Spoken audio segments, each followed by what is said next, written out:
అదే RTV app వార్తల్ని క్షణాల్లో చదివే అవకాశం ఉంటుంది. ఒక న్యూస్ పేపర్, ఒక టెలివిజన్ ఛానల్ మీ చేతుల్లో ఎప్పుడూ ఉంటాయి. నిన్న అనగా 13వ తేదీ సాయంత్రం సుమారు 6:20 టైంలో మా ఎస్ఐ గారికి హైదరాబాద్ సైడ్ నుంచి ఎన్హెచ్ హైవే మీద ఒక వ్యక్తి బ్యాగులో ఈ గంజా తీసుకొని వెళ్తున్నాడు అన్నట్టు సమాచారం వచ్చింది. మా ఎస్ఐ గారికి సమాచారం రావడంతో వెంటనే మా సిబ్బందిని అలర్ట్ చేసి పొందుగులి చెక్ పోస్ట్ దగ్గర ఉన్నట్టు డ్యూటీలో ఉన్నటువంటి వీరానాయక్ హెడ్ కానిస్టేబుల్ ఉన్నారు, ఆయన కూడా అలర్ట్ చేసి వెంటనే మా ఎస్ఐ గారు ఆ పొందుగులి చెక్ పోస్ట్ దగ్గరకు ఉండి వచ్చే ప్రతి ఒక్క వాహనాన్ని తనిఖీ చేస్తా ఉన్నాడు. అదే టైంలో ఒక వ్యక్తి షోల్డర్ బ్యాగ్ వేసుకొని నడుచుకుంటూ వెళ్తా ఉన్నాడు. ఆ టైంలో మా ఎస్ఐ గారికి అనుమానం వచ్చి ఆ బ్యాగ్ చెక్ చేయగా సుమారు 1 కేజీ 700 గ్రాముల ఈ గాంజా అనేది అందులో ఉండడం జరిగింది.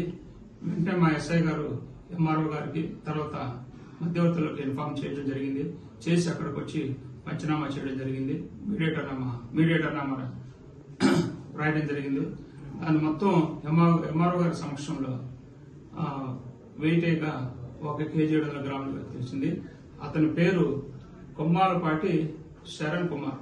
వాస్తవంగా అతను అగ్రికల్చర్ బిఎస్సి 3వ సంవత్సరం చదువుతా ఉన్నాడు. హర్యానా స్టేట్ లో ఉన్నటువంటి పీడిఎం యూనివర్సిటీ అని చెప్పడం తెలుసుకోవడం జరిగింది. వాస్తవంగా అతని సొంత ఊరు అద్దంకి దగ్గర ఉన్నటువంటి రెడ్డిపాలెం. 15 సంవత్సరాల క్రితం అతను హైదరాబాద్ షిఫ్ట్ అయిపోయారు.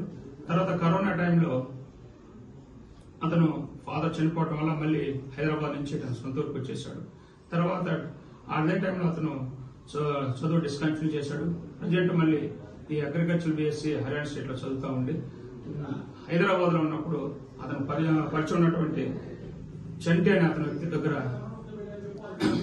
ఈ రెడ్డిగూడెం నుంచి అంటే సొంత ఊరు నుంచి అక్కడికి వెళ్లి అతని దగ్గర తీసుకొని వచ్చి వస్తూ ఉన్నట్లు మా ఎస్ఐ గారికి వచ్చిన ఇన్ఫర్మేషన్ ప్రకారం పట్టుకోవడం జరిగింది. దాన్ని కేసు నమోదు చేసి ఈరోజు అతన్ని కోర్టులో హాజరుపరుస్తారు. మరిన్ని వీడియోస్ కోసం ఛానల్ ని సబ్స్క్రైబ్ చేయండి. లేటెస్ట్ అప్డేట్స్ కోసం వాట్సాప్ ఛానల్ ని ఫాలో చేయండి. అండ్ లింక్ డిస్క్రిప్షన్ లో ఉంది.